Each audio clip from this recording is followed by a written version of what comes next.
High বন্ধুরা, আপনারা সবাই কেমন আছেন? আশা করি অনেক ভালো আছেন। তো আপনাদের মাঝে চলে আসলাম আমার নতুন একটি গল্প নিয়ে। অবশ্যই গল্পটি দেখবেন, মনোযোগ সহকারে শুনবেন শুরু থেকে শেষ পর্যন্ত। আর আমার চোখে বাস্তবে আমি কি দেখছি এবং কি হয়েছে সেই কথাগুলো আপনাদের মাঝে তুলে ধরবো।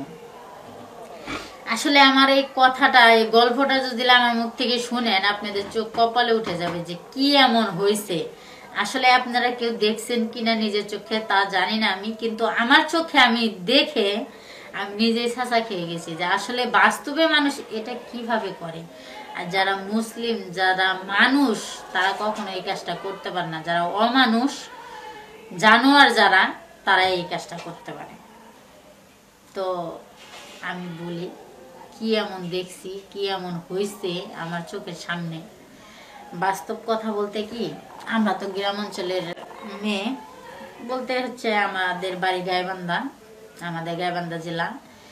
তো আমাদের ওইখানে দেখা যায় আমাদের বাড়ি থেকে 3 বাড়ির মাথায় আরেক বাড়ি, 4 বাড়ির মাথায় মনে করেন যে ওই আমার এক খালা থাকে, মানে ওই আমার মা বোন কয়া ডাকে, দুলাভাই কয়া ডাকে, খালাই লাগে সম্পর্কে আর কি।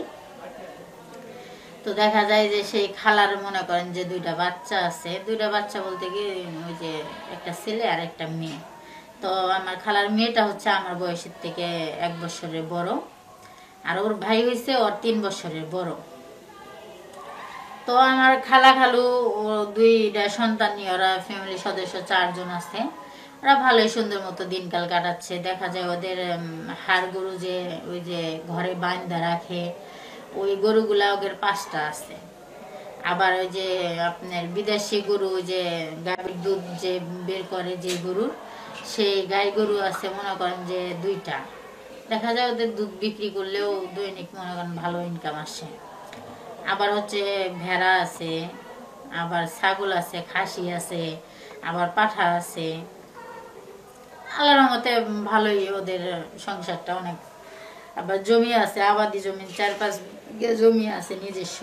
বাড়ির ভিটাটাও অনেক বড়, বিল্ডিং বাড়ি না, টিন সেট বাড়ি। গোলঘরটা শুধু হাফ বিল্ডিং করা। তো যাই হোক, ওদের দিনকাল অনেক সুন্দরই চলে। দেখা যায় যে আমরাও কোনো বিপদে পড়লে, আমার বাপ মা কোনো বিপদে পড়লে, মনে করেন কোনো সমস্যা হইলে ওদের কাছে যায়। আর আমাদের ওই কানের ভিতরে মানে ওরাই একটু বড়লোক বেশি। আমাদের কোনো যায় ঝামেলা হইলে দেখা যায় অন্য কারো সমস্যা হইলে ওদের কাছে আগে যায়, হাত পাতায় ঋণদার করা যায় করা হোক, ওদের কাছে আগে যায়। তো হঠাৎ করে একদিন আমার খালু আর আমার খালা ওদের বাড়ি থেকে, মানে আমার ওই খালাতো বোনের নানির বাড়িতে দাওয়াত খাইতে গেছে। মানে আমার খালাতো বোনের মামার দেবরের বিয়ে। তো ওইখানে ওরা দাওয়াত খাইতে গেছে। ওই দিন আবার আমার খালাতো বোনটার পেট ব্যথা করতেছিল, ও আবার ফেরা কলেজে না যায় বাসায় আসছিল। তো দেশ গ্রামের বাড়ি ঘর দুয়ার তো জানেন, ওদের মাইজা মানে ঘরের মাইজাটা পাকা করা ছিল না, ফ্লোরটা পাকা করা ছিল না। তো বুঝেনি তো, লাকড়ি চুলায় রান্না করলে পাল্লা হাড়িতে কালিকুলি থাকেই। তো ঘরের মাইজার মধ্যে মনে করেন ওরা খাওয়া দাওয়া করে, পাল্লা পাক পাতিল মনে করেন মাইজার ভিতরে রাখে, দেখা যায় কালিকুলি দিয়া নোংরা হয়ে রয়েছে। তো ও যেহেতু বাসায় আছে, ওই দিন স্কুলে যায় নাই, কলেজে যায় নাই, তাহলে ও ভাবছিল কি মাও যেহেতু নাই, তাহলে আজকে ঘরটা যদি আমি নেপি তাহলে দেখা যায় যে ঘরে কেউ ঢুকবে না, পারাবে না, তাহলে ঘরটা আমি সুন্দর করে নেপলে সুন্দরই থাকবে। শুকাইলে পরে তো গেলে আর কোনো সমস্যা নেই। আর এমনি বাড়িতে লোকজন থাকা অবস্থায় ঘর নেপতে গেলে যখন একজন ঢুকে ওই পায়ের ছাপটা বসা যায়, তখন কিন্তু রাগ হয়, এত কষ্ট করে আমি নেপলাম, এই ঘরে ঢুকে যে নষ্ট করে দিলে সৌন্দর্যটা, তখন কিন্তু রাগ হয়। তো ওর ভাইও কলেজে গেছে, আমার সে খালতো ভাইটাও কলেজে গেছে, মানে ওরা আপন বড় ভাই কলেজে গেছে। ও এই সুযোগে ঘর নেপতেছে। দেখা যায় এক সাইড নেপা হয়েছে, হওয়ার পরে এই চকির তলটা নিপতে গেছে। চকির তল বলতে কি, খাটের তলে নেপতে গেছে। নেপতে যায়া মনে করেন যে খাটের তল পুরাটাই নেপছে। নেপা যে আসার সময়, বাহির হওয়ার সময় যে এই হাত লম্বা করে দিয়ে এরকম করে পোজ দিয়ে যে বের করা, সেটার সময় ওর ভাই আসছে, মানে আমার খালতো ভাই, ওর আপন বড় ভাই। ও কলেজে থেকে আসছে, সাইকেল নিয়ে যায় আসে। আসছে, আইসা পরে ওরে জিজ্ঞাসা করছে, কেরে চম্পা তুই আজকে কলেজে যাস নাই? ও বললো যে না ভাইয়া আজকে আমার পেট ব্যথা করতেছে প্রচুর, এই কারণে জানি। ওই পেট ব্যথা করতেছে, তাহলে তোর এই কাম করবা কইছে কিনা? থোক, তোর কাম করা লাগবো না, যা শুয়ে থাক গা। পরে ও কইছে না মা তো বাড়িতে নাই ভাইয়া, কালকে তো বললোই রাইতে দাওয়াত খাবার যাবো, দাওয়াত খাবার নাম বলার দরকার নেই। হ্যাঁ, সত্য ঘটনা হলে নাম বলার দরকার নেই, ওই মেয়েটার নাম বলার দরকার নেই। পরে মনে করেন যে ওর ভাই বলতিছে যে তা এগুলা থোক, তোর এগুলা ই করার দরকার নাই, কে তুই হইলো ঘুমাগা, যা শুয়ে থাইকা রেস্ট নিগা। পরে কইতেছে যে ভাই খাটের তল তো নেপা হয়ে গেছে, খালি মাইজা টুকাই আর তো বেশি না, এটুকা তাড়াতাড়ি করে নেপা, পরে গোসল গাও কইরা পরে দেখা যায় আমরা দুই ভাই বোনে খায়া পরে তুমি কোনে যাও যায় না, আমি তখনকার শুয়ে ঘুমাও একটু। তখন কইছে যে মা আসবো কবে রে? কয়টা কালকে আসবো। এদিকে মনে করেন ঘর নেপতে গিয়া যে এইখানকার মানে বুকের এইটুকা জায়গা, এই মনে করেন রন্না ছাড়া ছিল তো, এইটুকা জায়গা মনে করেন যুবতী হয়েছে আমার 1 বছরের বড়, বুঝে নিত তাহলে। এইটুকা মনে করেন যে ওর দেখা যাচ্ছে, ওর ভাইয়ের চোখে এইটুকা জায়গা পড়ছে। পড়ার সঙ্গে সঙ্গে ওর ভাই মনে করেন যে পুরো একবারে মাতাল হয়ে গেছে, না জানি কি অমূল্য রতন দেখলো, এখন এটা না নেওয়া পর্যন্ত ওর মনে কোনো সুখ শান্তি আসতেছে না, ওরও ভালো লাগতেছে না, ওরও থাকতে পারতেছে না, এই পরিস্থিতি। তো বাস্তব কথা বলতে কি, আসলে ওর ভাই ওই টুকটা জিনিস দেখার পরে নিজের সেন্সটাকে নিজে ধরে না রাখতে পাইরা এত বড় সর্বনাশটা যে করলো, আসলে এই কাজটা করা মোটেই ঠিক হয় নাই, আমার কাছে ঠিক হয় নাই। কিন্তু আপনাদের কাছে কেমন লাগবে তা জানি না, সবার চাহিদা সবার মন মানসিকতা তো একরকম না। পরে ওর ভাই দেখা বাইরে গেল, বাইরে যায় মনে করেন যে রাস্তার সঙ্গে তো বাড়িটা, মানে এটা রাস্তা এটা বাড়ি, রাস্তার সাইডে নিচে বাড়িটা, মানে রাস্তাটা উঁচা টাইপের, বাড়িটা নিচের দিকে। দেখা যায় যে ওর বাইরে গেল, যায় রাস্তার উপরে উঠলো, রাস্তার সঙ্গে জাংলা, জাংলাটা কিন্তু ঘুষানো, জাংলা ঘুষানো আছে, ও যে ঘরের ভিতরে ঘর নেপতেছে জাংলা দিয়েও দেখা যাচ্ছে। ও পরে কি করছে, ও রুম থেকে ওর ভাই বাইর হইয়া ওই বাড়ির পাশে ওপাশে দেখছে কেউ নাই, রাস্তায় উঠছে যে দেখি রাস্তার মধ্যে কেউ আসতেছে নাকি, দেখছে না রাস্তার মধ্যেও একটা মানুষ নাই। তখন ওর ভাই ওইখান থেকে রাস্তা থেকে নাইমা জোরে জোরে হাইটা ওই মনে করেন যে রুমে ঢুকছে, ঢুকে গেছে যে এই আমার পাওয়ায় না, সাইকেল চালায় আসার সময় আরেক সাইকেলের লগে লাগিয়ে এই জায়গায় বাড়ি খাইছি রে, আমার হাঁটুটা দেখ কেমন হয়ে গেছে, আমি ঠ্যাংটা সোজা করতে পারতাছি না, তাহলে তুই একটু মালিশ করে দিত, দিয়া মলম দিয়া দিত একটু। তখন কইছে আচ্ছা ঠিক আছে, তাহলে আমি হাত দিয়ে আসি। ও আবার পরে ওই অবস্থায় তো রন্নাটা হাতে নেয়নি, ওই অবস্থায় রন্নাটা কাঁদো অবস্থায় রন্নাটা বুকে নেয়নি, না নিয়ে ও মনে করেন সাদা মনে বাধা নাই, বুঝে নিত ভাই আমার ভাই, আমার ভাই কি আর আমার ওই চোখে দেখবো? এটা আপনাদের ভাই বোনেরা কি আপনারা এরকম করে দেখবেন? কোনো ভাই কি আপনার বোনেদের এই চোখে দেখবেন? কিংবা কোনো বোনকে এই চোখে ভাইয়ের দেখবো না, এটা কখনো দেখা যাবে না। মন মানসিকতা আসলেও এরকম মন মানসিকতা নিয়ে চিন্তা ভাবনা নিয়ে কিছু করা যাবে না, করলে সমাজ নষ্ট হয়ে যাবে, মান সম্মান শেষ হয়ে যাবে, মনে কর যে এলাকায় থাকা যাবে না, এলাকার বাহিরে দিয়ে পাঠাবে, আরো কত শাস্তি যা আছে এগুলো তো বলার বাইরে। পরে দেখা যায় যে ও মলম মালিশ করে দেওয়ার জন্য হাতটা ধুয়ে আসলো, আইসা মনে করেন যে তারপরে ওর রান্নাটা নেয়নি, না নিয়ে মলমটা ডলে দিল, দেওয়ার পরে কইলো যে ভাইয়া এখন কি আরাম লাগতেছে? হরে এখন আরাম লাগতেছে, খুব ভালো লাগতেছে। তো ডললেও কত সুন্দর করে মেসেজ করে দিবি, সেই মজা পাইলাম, ব্যথা লাগছে না, মেসেজ করছো আর দিদা এখন এই যে দেখ কত সুন্দর পাও এরকম করে জাকায় জাকায় দেখাইতেছে। তো এক পর্যায়ে গিয়া দেখা গেল কি, ওর ভাইয়ের যখন কইলো যে তুই সেই সুন্দর করে মেসেজ করতে পারস, এখন ভাল লাগতেছে, এই কথা কোয়ার পর ওর ভাই মসুর দিয়ে বিছনার থেকে উঠা মাঝের মধ্যে দাঁড়াইয়া দরজার সামনে এরকম করে পাওয়া জাকায় জাকায় দেখাইতে, দেখ আমার পাওয়া ইজি হয়ে গেছে, এখন আমি লড়াইতে পারতাছি, সোজা করতে পারতাছি, এই কথা বইলা দরজাটা লক করছে। দরজার সিটকি দিছে, সিটকি লাগাইয়া মনে করেন যে ওরে গরমরায় ধুইয়া খাটের উপর শোয়াইছে। খাটটা আবার মনে করেন যে জাকলাগুলো ভালো আছিল না, কেরত কুরুত শব্দ যেই করে তখনকার তো ভয় পাইছে রাস্তার লগে যেহেতু বাড়ি, তাহলে তো রাস্তার মানুষ জানবে বুঝবে, ধরতে পারলে তো আর মনে করেন ওদের অবস্থা খারাপ হয়ে যাবে। তখন কি করছে, গরমরায় মনে করেন যে মাটির মধ্যে ফ্লোরের মধ্যে শোয়াইয়া মনে করেন যে মাঝের মধ্যে শোয়াইয়া মনে করেন যে যা করার তো কইরাই ফেললো, শারীরিক সম্পর্কটা একবার সারিয়ে ফেললো। সারার পরে ওইটা মনে করেন যে কইতাছে, ইস কত শান্তি যে পাইলাম, মনে হয় এরকম শান্তি এরকম সুখ আমি কোনোদিন পাই নাই আমার জীবনে। আর তোর ভিতরটা যে এত সুন্দর, আগে যদি জানতাম এই কাজটা আমি আরো আগে করতাম। তোর জিনিস দুইটা না দেখার সবারই, ডাইরেক্ট এমন করে কইতাছে। পরে আমি বিশ্বাস করবেন না, আমি কি আর বলবো, আমার বলার মতো কোনো ভাষা নাই। ওর বোন তো চিল্লাচিল্লি করতেছে, মানে মুখ ছাপায় দুইটা রাখছে, এক হাত দিয়ে এরকম করে মুখটা ছাপায় ধরছে। ধরার পরে ও তো চিল্লাইতেও পারতেছে না, ওর চিল্লানি তো আর কেউ শুনতেছে না। পরে হঠাৎ করে আমার এক মামি গেছে ওদের বাড়িতে তেল আনার জন্য না লবণ আনার জন্যই যেন গেছে, যায়া দেখে যে খালি এমন এমন করতেছে। আমার মা আবার ওদের বাড়িতে গেছে জর্দা আনার জন্য, যায়া দেখে যে ওই তো শব্দ করতেছে, ওই বেড়ি দরজার সামনে দাঁড়ায় এমনি কান্নায় শুনতেছে কি এরকম করে।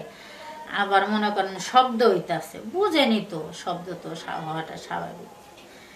পরে আমার মা যে শব্দ শুনছে, আমার মা তো আবার ডেন্ডারাস, সেই ডেন্ডারাস। তখন আমার মাই কি করছে, দরজার মধ্যে এমনি ভাই যাইতেছে, এই ঘরের মধ্যে কে ডায়রম করে, এই ঘরের মধ্যে কে ডায়রম করে, কুত্তা বিলাই ঢুকছে নাকি, এরা কোনে গেছে, আর ঘরের দরজা তো ভিতর দিয়া লাগান, তাহলে এমন করে কিনা, এই দরজা খুলো, ঘরে কেটা, ঘরে কেটা, দরজা খুলো, দরজা খুলো, দরজা খুলো। এরকম করতে করতে এক পর্যায়ে দেওয়া যায় আমার খালাতো ভাইটা আর খালাতো বোনরা ভয়ে আতঙ্ক হয়ে গেছে গা। পরে রন্না সন্না দিয়ে সুন্দর করে ডাইকে ঢুকে নিচে নিলেও কি হইব, আর ওই যে ফর্সা মানুষ তো সুন্দর মানুষের দিকে ওদিক দিয়ে স্পট পড়ছে, মানে কামড়াইছে, মানে পাইছে না জানি কি জিনিস, একবার কামড়ায় কুমড়ায় খাইছে বুঝছেন।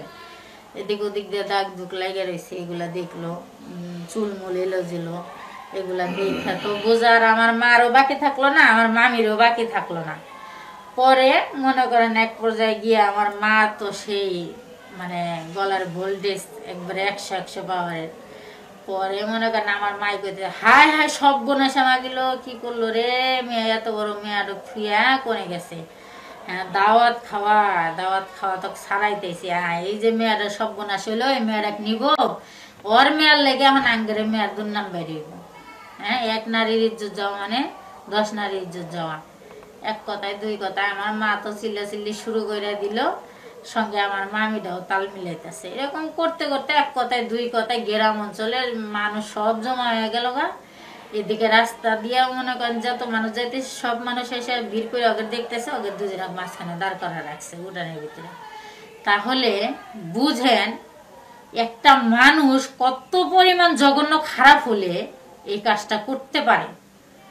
তারপর আর কি করবে, মানুষজন যতই জমা হইতেছে ততই আরো কথা বাইরে হইতেছে, ওদের দুজনকে মাইরা ফেলাইতে চাইতেছে, হ্যান তেন মুখ সাত সমুদ্রের মেলা কাহিনী। পরে ওর বাবা আমার কাছে ফোন দিল, আমার মা আমার ওই মামি দুজনের সঙ্গে কথা বললো, কিসের বিয়ে খাওয়া কিসের দাওয়াত খাওয়া। ওরা ওইখান থেকে আইসা দেখে এই অবস্থা। দেখার পরে তখন আমাদের মসজিদের সভাপতি সে মনে করেন যে বলছে যে এটা নিয়ে হাউ কাউ করে লাভ নাই, যেহেতু আমগরে ছেলেও আমগো মেয়েও আমগো, আর ওর বাপ মায়েও আমগরে ভাই বোন, তাহলে এরকম করার কোনো প্রয়োজন নাই। বিষয়টা সবাই গোপন রাখার চেষ্টা করেন, মানে দামা চাপা দেওয়ার চেষ্টা করেন, সবাই যার যার মতো বাড়িতে চলে যান, এটার ন্যায্য বিচার আমি করে দিব, রাত্রে এটা নিয়ে বসবো। এক কথায় দুই কথায় যে কথা সে কাজই হইলো। মনে করেন যে সবাই সবার বাড়িতে চলে গেল, এটা নিয়ে এত কানাগানি মনে করেন যে একবার হুলস্থুলি উঠে গেল গা আমগো পাড়ার ভিতরে। অন্য অন্য এলাকায় আমার সেও যদি শুই না থাকে, হেরাও আসতেছে ভেঙে ছিটা দেখবার লেগে ওকে দুই ভাই বোনকে। পরে এক পর্যায়ে গিয়া সভাপতি রাত্রে আপনার একটা বৈঠক দিছে, বৈঠক বলতে কি মিটিং বসছে, মিটিং বসে পরে কইছে এই ছেলেরাও কোনো মানে আমগো এলাকার ভিতরে কোনো মেয়ে দিব না, আর কারো মেয়ে দেখা যায় যে আমরা ধরে পাকলে কইয়া টয়া যদি আইনা দেই, ও যদি আবারও এরকম ধরনের কাহিনী করে তখন আমাকে কেউ ছাড়বো না। ওর দেখা দেখি দেখা যায় যে আমগরে ও ছেলেরা নষ্ট হয়ে যাবো, আবার এই মেয়ের দেখা দেখি আমাদের মেয়েরাও ধ্বংস হয়ে যাবো। তাহলে ওথে ওদেরকে এই এলাকায় রাখা যাবে না, এই এলাকায় রাখবো না। মানে ওর বাপ মা সহ এলাকা ছাড়া করতে চাইছিল, পরে ওর বাপ মা কইছে না দোস্ত আমরা দুজন কই নাই, করছে ওরা, এলাকা ছাড়া গুলো দুজনকেই করো। এক কথায় দুই কথায় সভাপতির কাছে সবাই যখন এই কথাগুলো বললো, বলার পরে সভাপতি বললো যে এটা সিদ্ধান্ত আমি একা নিলে কাজ হবে না, এই জায়গায় আমাদের মেম্বার আছে, চেয়ারম্যান আছে, ওদের পরামর্শ নিতে হবে। পরে মেম্বার চেয়ারম্যানকে ফোন দিল, আসার পরে মেম্বার চেয়ারম্যান বললো যে তাহলে ওদের এলাকা ছাড়াই করে দিতে হইব, জুতার মালা গলায় দিয়া দেখা যায় চুলমুল কাইটা কালিগুলি ভরাইয়া এলাকা ঘুরাইয়া তারপরে বিদায় করে দেবো ওদের এলাকার থেকে। পরে সভাপতি বললো যে এগুলা না কইরা ওদের মনে করেন যে বিয়াটা পড়াইয়া দিই, বিয়া পড়াইয়া এই কয়টা নদী ঘুরাইয়া বিয়া পড়াইয়া দিয়া তারপরে ওদের এলাকার থেকে একবারে বিদায় করে দিই। যে কথা যে ভাবা সেই কাজই হয়ে গেল গা। হওয়ার পরে 13টা নদী পার কইরা তাগো দুই ভাই বোনের বিয়া শাদী দিয়া একবারে জীবনকার মতো এলাকা ছাড়া করে দিল, তারা একবারে চলে গেল। তাহলে বুঝেন মানুষ কত বড় খারাপ হলে এরকম ধরনের কাজ নিজের আপন বোনের সঙ্গে করতে পারে। তাহলে তো সবাই যদি এরকমই হয়, এরকম নজর যদি সবারই হয়, তাহলে প্রতিটা ঘরে আমি মনে করি ওই ছেলেদের ওই জানোয়ারের মতো যে ভাইগুলা ঘরে থাকে ওদেরকে বোন না দেওয়াটাই উচিত, মানে ওদের বাড়িতে কোনো মেয়ে থাকাটাই উচিত না। আমি এটা মনে করি, আমার জ্ঞান বুদ্ধিতে এটাই আসে, কিন্তু আপনি জানি না আপনাদের জ্ঞান বুদ্ধিতে কোনটা আসবে। তো যাই হোক, আমার নিজের চোখে দেখা আমার নিজের খালাতো ভাই বোনের সঙ্গে এই ঘটনা ঘটছে। তো আমি নিজে দেখে এখন আমি নিজেই পস্তাইতেছি। আসলেই মানুষ সাধারণ একটু 5 মিনিট 10 মিনিট 15 মিনিট সুখের লেগা নিজের বোনকেও ছাড় দিল না, তাহলে অপর মানুষ কি করবে? নিজের ভাইয়েরাই যদি এরকম করে অপর মানুষদের সুযোগ করে দেয়, রাস্তা বের করে দেয়, তাহলে মানুষ তো খাইতে মজা পাইব। তো যাই হোক, আমার জীবনে নিজের চোখে আমার খালাতো ভাই বোনের সঙ্গে এই দৃশ্যটা দেখার পরে আমি একবারে পুরাই মনে করেন যে অবাক হয়ে গেছি, থতমতো খাইয়া গেছি। এখন আমার বলার মতো কোনো ভাষা নাই। তারপরেও আপনাদের মাঝে আমি বললাম কি কারণে। আমার খালাতো ভাই আর আমার খালাতো বোন, ওরা আপন দুই ভাই বোন যে কাজটা করছে, আমার জানা মতে এরকম কাজ কেউ যেন না করে, আর কাউকে আমি করতে দিব না বিধায় আমি এই গল্পটা নিয়ে আপনাদের মাঝে আসছি। সবাই সবার জায়গার থেকে সতর্ক থাকবেন, সে বাপ হোক, সে ভাই হোক, আর যেই হোক, মেয়েরা অন্তস্থ ছেলেদের কাছ থেকে দূরত্বই থাকবেন। সবাই ভালো থাকবেন, সবাই সুস্থ থাকবেন। আদনান ক্রুর দৃষ্টিতে আকরামের দিকে তাকাতেই আকরাম চোখ নামিয়ে নিল। আদনান নিজেকে কিছুটা শান্ত করে বলল, কালকের মধ্যে তোর এই বারবি চুল কাটা দেখতে চাই, চুলে আর্মি কাট দিবি, নয়তো তুই খেলা থেকে বাদ। সজল, তোকে বোলিং আরো ভালো করে করতে হবে, সবগুলো চাকাবল করা যাবে না। সজল মাথা নাড়িয়ে সায় দিল। আদনানের রাগটা একটু পড়েছে, তাই 2 হাত মুঠ করে বড় একটা শ্বাস ছেড়ে বলল, যে যেখানে ছিলি সেখানে দাঁড়িয়ে যা, ওভার শেষ, এবার বল কে করবি? সিদ্দিক হাত উঠিয়ে বলল, এই ওভারে আমি বল করি। আদনান ওর দিকে তাকিয়ে বলল, আচ্ছা যা, তবে রান কিন্তু বেশি দিস না। ওকে, নো টেনশন, আমি রান বেশি দিব না। আদনান সবাইকে থামিয়ে বলল, 1 মিনিট, সবসময় মাথায় রাখবি বিপরীত টিমের সাথে খেলছিস, তাই ওদের সাথে খেললে যেরকম পারফরমেন্স করতি সেরকম করবি, যাতে করে ওইখানে গিয়ে কোনো সমস্যা না হয়। সবাই একসাথে সমস্যার চেঁচিয়ে বলল, ওকে ক্যাপ্টেন। আদনান কপট রাগ দেখিয়ে বলল, হয়েছে, যা, এবার ভালো মতো খেলিস। যদি এখন আগের মতো হেলায় ফেলায় পারফরমেন্স খারাপ করিস, তাহলে আমি সোজা বাসায় চলে যাব, খেলার মাঠে আমাকে আর দেখতে পাবি না। তোমাদের বাপ বেটির হয়েছে কি আমাকে একটু বলবা? কোন ভীমরতিতে ধরেছে? আমার কোনো কথায় কানেই নিচ্ছ না। একটা অঘটন ঘটে গেলে তখন ভালো লাগবে মনে হয়, এর আগে তো আমার কথা শুনবা না। মেম্বার সাহেব যে কালকে এসে হুমকি দিয়ে গেল, তাতেও কি তোমাদের একটু ভয়টার কিছু করে না? ওই হিমেল তো অনায়াসে ছাড়া পেয়ে গেছে, এখন পদে পদে সুযোগ খুঁজবে আমাদের মারিয়ার ক্ষতি করতে। তাই আমি বলি কি, ওকে ঢাকায় আমার ভাইয়ের বাসায় পাঠিয়ে দেই, এখানকার অবস্থা স্বাভাবিক হলে তারপর না হয় ফিরিয়ে আনবো। আলিয়া বেগম এক নাগাড়ে তার স্বামী মহিউদ্দিন ও মেয়ে মারিয়াকে কথাগুলো বলল, কিন্তু তার কথায় তার স্বামী ও সন্তানের কোনো ভাবান্তর হলো বলে মনে হলো না। মারিয়া ও তার বাবা এক ধ্যানে সোফায় বসে টিভিতে একটা চাইনিজ মুভি দেখছে। আলিয়া বেগম রেগে টিভিটা বন্ধ করে সামনে এসে দাঁড়ালেন। তাতে বাপ মেয়ে দুজনেই বিরক্তি নিয়ে আলিয়া বেগমের দিকে তাকালেন। মহিউদ্দিন সাহেব কপাল কুঁচকে বলল, আলেয়া, রাত বিরাতে কি শুরু করলে? মুভিটা একটু দেখতে দাও। মারিয়া ও তার বাবার সাথে যোগ দিয়ে বলল, আম্মু কি শুরু করলা? সরো সামনে থেকে। আলিয়া বেগম রাগী গলায় বলল, আমার কথা কি তোমরা একটাও শুনছো? কতগুলো কথা বললাম আমি, একটা কথাও আমলে নিলা না। সেদিন দিনে দুপুরে মারিয়াকে আমাদের সামনে গলা টিপে ধরেছে হিমেল। ওকে একা পেলে যে মেরে ফেলবে না তার কি গ্যারান্টি? হিমেলের বাবা আমাদের বাসায় এসে হুমকি দিয়ে যায় আমাদের দেখে নেবে। তা তাকিয়ে তাকিয়ে দেখা ছাড়া কোনো উপায় ছিল না আমাদের। তাই ভালোই ভালোই বলছি, মারিয়াকে এখান থেকে ঢাকায় পাঠিয়ে দাও। এখানকার পরিস্থিতি ভালো না, যে কোনো সময় মারিয়ার উপর আক্রমণ হতে পারে। মারিয়ার আব্বু, তুমি একটু আমার কথা শোনো। আলিয়া বেগমের কথা শুনে মহিউদ্দিন সাহেব তপ্ত নিঃশ্বাস ছাড়লেন। একমাত্র মেয়েকে নিয়ে মারিয়ার মায়ের ভয় পাওয়াটা স্বাভাবিক। গতকাল সন্ধ্যার একটু পরে খালেক ব্যাপারী এসে নানা হুমকি ধমকি দিয়ে গেছে, মানহানির মামলাও নাকি করবে বলেছে। তারপর থেকে আলিয়া বেগমের মনে নানা চিন্তা ঘুরপাক খাচ্ছে। সারাদিন ভয়ার্ত গলায় সম্ভাব্য বিপদের কথাবার্তা বলে গেছে।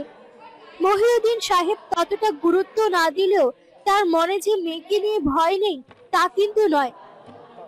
সে শুধু ভয়টা প্রকাশ করছে না। হলুদের দিন থেকে যে ঝামেলা শুরু হয়েছে তা দিনকে দিন বেড়েই যাচ্ছে। কিন্তু মারিয়া এইসবের ধার ধারে না। সে প্রচুর সাহসী মেয়ে। তার একটাই কথা, এখান থেকে সে যাবে না। এই ঘটনার শেষ দেখেই ছাড়বে। সে যদি এখান থেকে চলে যায় তাহলে নিজের কাছে নিজে ভীতু নামক উপাধি পাবে। সে এখান থেকে বাবার সহযোগিতায় সব ঠিক করবে। হিমেল উল্টাপাল্টা কিছু করার আগেই অ্যাকশন নিয়ে ফেলবে। আলিয়া বেগম আবারও চেঁচিয়ে বলল, কি হলো? কিছু বলছো না কেন? একটা অঘটন ঘটলে কি তোমাদের টনক নড়বে? মারিয়া এগিয়ে এসে তার মাকে সোফায় বসিয়ে দিয়ে তার সামনে হাঁটু গেড়ে ফ্লোরে বসল। তারপর মায়ের দু হাত নিজের হাতের মুঠোয় নিয়ে বলল, তুমি খামোখা টেনশন করছো আম্মু। তুমি যেমনটা ভাবছো সেরকম কিছুই হবে না। আর আমি এখান থেকে কোথাও যাব না। আমি যদি পালিয়ে যাই তাহলে ওরা ভাববে আমি ভীতু। কিন্তু তোমার মেয়ে তো ভীতু নয়, সামনে দাঁড়িয়ে লড়াই করতে জানে। তুমি আর বাবাই তো আমাকে শিখিয়েছো বিপদে ভয় না পেয়ে দৃঢ় বিশ্বাসের সাথে তার মোকাবিলা করতে। তাহলে এখন মোকাবিলা না করে অন্য কোথাও যাব কেন আমি? সব কুকুর কিন্তু কামড় দেয় না আম্মু। কিছু কুকুরের কাজই দূর থেকে ঘেউ ঘেউ করা। ওই মেম্বার ও তার ছেলেও সেই ঘেউ ঘেউ করা কুকুর। মুখে চটাস চটাস বলতে পারে, কিন্তু কাজের বেলায় অকাম্মার ঢেকি। আলিয়া বেগম রেগে তার হাত সরিয়ে নিয়ে উঠে দাঁড়ালেন। তারপর মুখ ঝামটা মেরে বলল, তোদের বাপ বেটির যা মন চায় তা কর, আমি আর কিচ্ছু বলবো না। কিন্তু কোনো অঘটন ঘটলে দুজনের একজনকেও আমি ছেড়ে কথা বলবো না। কথাটা দুজনেই ভালো করে মাথায় ঢুকিয়ে রাখিস। দ্রুত পায়ে রুমে গিয়ে ঠাস করে দরজা লাগিয়ে দিলেন আলিয়া বেগম। দরজার শব্দে কিছুটা কেঁপে উঠলেন মহিউদ্দিন সাহেব। তিনি এখন গভীর চিন্তায় ডুবে গেলেন। মেয়ের চিন্তা তার মাথায় ঘুরপাক করছে। আর মারিয়া তার মায়ের রুমের দিকে তাকিয়ে উঠে গিয়ে টিভি ছেড়ে মুভি দেখায় মন দিল। ভবিষ্যৎ নিয়ে সে কখনো চিন্তা করে না। তার ভাষ্যমতে ভবিষ্যৎ তাই হবে মহান আল্লাহ তাআলা যা ভেবে রেখেছেন। দেখতে দেখতে কেটে গেল দুদিন। ত্রিভু নিজেকে এক প্রকার গুটিয়ে নিয়েছে। কলেজ থেকে বাড়ি, বাড়ি থেকে টিউশনি, এই অবধি চালান। জ্বরটাও তার আগের থেকে অনেকটা ভালো।